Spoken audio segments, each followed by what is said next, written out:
Martial Universe. Bab 82. Judul, Satu terluka, satu tewas. Saat Lei Pi menatap proyektil penghancur Yuan yang sangat tajam itu di telapak tangan Lindong, dia merasa seolah kulitnya menegang. Dia tidak mengantisipasi pemuda yang tampak tak berpengalaman seperti Lindong bisa sejahat dan sekejam itu. Sebelum ini, saat dia dikepung oleh keduanya, pemuda itu tidak panik, namun menunggu kesempatan membunuh salah satu dari mereka. Tingkat ketenangan dan keahlian ini bahkan membuat dada Lei Pi tanpa sengaja bergetar. Aku ceroboh kali ini. Pikiran itu melintas di hati Lei Pi. Namun, dalam sekejap, perasaan pahit muncul di hatinya. Itu bukan karena dia ceroboh, tetapi Lindonglah yang sangat kuat. Tidak ada yang bisa membayangkan hanya dalam waktu 1 tahun, bocah yang berhasil mengalahkan Lei Li telah berkembang ke tingkat mengerikan. Donger, mata Lei Pi berkedip cepat. Suara teriakan Lin Xiao tiba-tiba terdengar dari dekat sana. Segera, suara banyak langkah kaki terdengar menghampiri mereka. Walaupun keluarga Lei sangat kuat, keluarga Lin juga memiliki status tinggi di kota Qingyang. Karena itu, berita kejadian ini sampai ke telinga Lin Xiao dengan cepat. Sialan, menyadari Lin Xiao menemukan mereka dengan cepat, ekspresi Lei Pi menggelap. Sekali lagi dia menatap Lindong yang menatap balik dengan sorot dingin sambil memegang proyektil penghancur Yuan. Lei Pi akhirnya paham jika misinya tidak hanya gagal total, namun juga membuat keluarga Lei kehilangan praktisi ahli tingkat Heavenly Yuan. Kali ini, mereka menerima kerugian besar. Dasar bocah brengsek, hal ini tidak akan berakhir begitu saja, lihat saja nanti. Lei Pi mengangkat mayat Lei Xing sembari memberikan sorot kejam pada Lindong. Setelah memberikan ancaman, sosok Lei Pi melompat dari atap dan berencana kabur. Mau kabur? Lindong terkekeh. Karena keluarga Lei telah memutuskan seluruh hubungan dengan keluarga mereka, tidak perlu lagi berbelas kasihan pada mereka. Seorang praktisi tingkat Heavenly Yuan merupakan aset sangat berharga bagi keluarga Lei. Karena itu, jika dia bisa membunuh satu lagi, pasti keluarga Lei akan terkena dampak yang sangat besar. Wush! Lengan Lindong terhentak maju. Proyektil penghancur Yuan di tangannya berubah menjadi bayangan hitam dan melesat cepat ke arah Lei Pi. Sayangnya, Lei Pi sudah waspada terhadap Lindong. Sekali dia melihat pemuda itu bergerak, gelombang Yuan Power yang kuat bermunculan di sekeliling tubuhnya. Lei Pi segera menghindar dari bayangan hitam mematikan yang melesat ke arahnya. Berhasil menghindari serangan Lindong, Lei Pi baru saja akan menyeringai ketika sebuah ledakan sonik terdengar di belakangnya. Pria itu berbalik. Di sudut matanya, dia melihat bayangan hitam yang baru saja dihindari itu berbalik dan melesat ke arah kepalanya. Bagaimana mungkin? Lei Pi sangat terkejut dengan pemandangan itu, sehingga jiwanya nyaris keluar dari tubuh. Satu-satunya hal yang bisa dia lakukan adalah cepat-cepat mengangkat tangan demi melindungi kepalanya.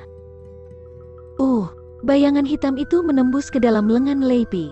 Walaupun Lei Pi telah menggunakan Yuan Power untuk melindungi lengannya, benda itu masih bisa menembusnya dengan mudah.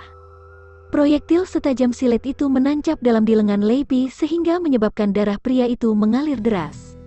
Setelah musuhnya terkena serangan, sebuah gelombang muncul sekali lagi dari istana Niwan Lindong. Lei Pi menyadari jika Lindong bisa mengendalikan proyektil hitam tersebut. Sehingga, ketika pemuda itu berusaha mencabut proyektil penghancur Yuan dari sana, Lei Pi mengeratkan gigi. Otot-otot di lengannya langsung mengerat dan memerangkap serpihan proyektil itu di dalam dagingnya. Setelah itu, sosok Lei Pi yang menyedihkan bergegas pergi. Bocah brengsek, berikutnya aku pasti menggilas tulangmu sampai jadi debu. Seiring sosok Lei Pi yang menghilang cepat, raungan marah terdengar dari kejauhan. Sayang sekali. Lindong menggeleng penuh sesal. Padahal dia telah menempatkan diam-diam beberapa proyektil penghancur Yuan di sekitar Lei Pi. Kini dengan satu lambaian tangan, proyektil itu menjadi bayangan hitam dan kembali ke dalam lengan baju.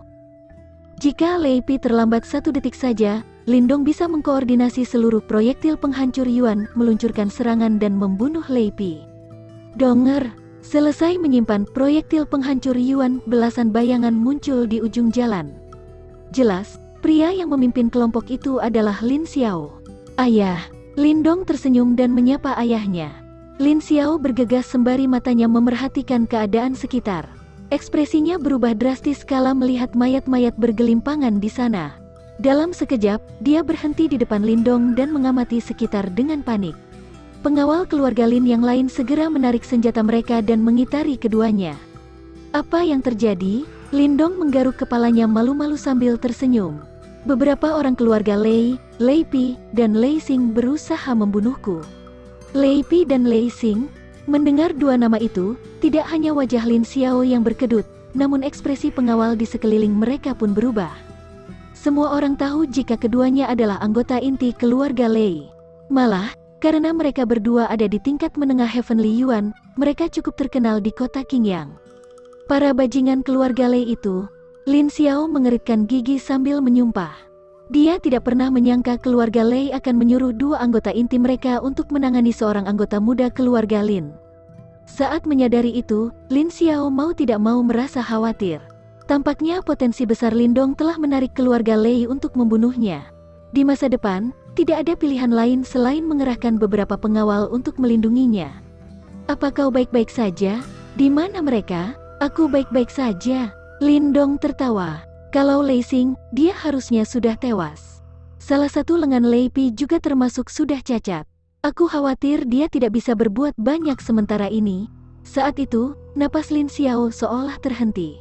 Pria itu lantas buru-buru berbalik dan menatap Lindong. Lei Xing tewas, tangan Lei Pi cacat, kau yang melakukannya? Wush wush. Di saat bersamaan, pengawal keluarga Lin di sekitar mereka pun melongo kaget. Mereka menatap hampa ke arah pemuda yang sedang mereka lindungi di tengah. Para pengawal itu pun mulai merasakan kulit kepalanya menjadi kaku. Lei Pi dan Lei Xing merupakan praktisi tingkat menengah Heavenly Yuan. Keduanya saling bekerja sama serta membawa orang untuk membantu mereka. Tetapi mereka tidak mendapatkan apa-apa, malah salah satunya terbunuh dan satu lagi terluka. Itu hanya keberuntungan. Sangat beruntung. Melihat orang-orang yang menatapnya, Lindong merasa canggung. Kejadian sebesar ini cepat atau lambat pasti tersebar. Lindong sebenarnya tidak ingin memberitahu mereka, sehingga dia pasrah. Sial, memangnya kau bisa membunuh praktisi ahli Heavenly Yuan hanya karena beruntung? Beberapa pengawal setia keluarga Lin saling bertukar pandang sambil bergumam. Mulut Lin Xiao terbuka dan menutup. Tapi pada akhirnya, tak keluar sepatah kata pun dari sana. Saat ini, sebuah badai tengah terbentuk di dalam hatinya. Bagaimanapun, untuk menghadapi kombinasi Lei Pi dan Lei Xing, dia pun ragu bisa mencapai hasil yang sama seperti anaknya. Kerja bagus nak, Lin Xiao menepuk bahu Lindong walaupun bingung. Tetapi akhirnya tetap mengatakan tiga kata itu dengan bangga.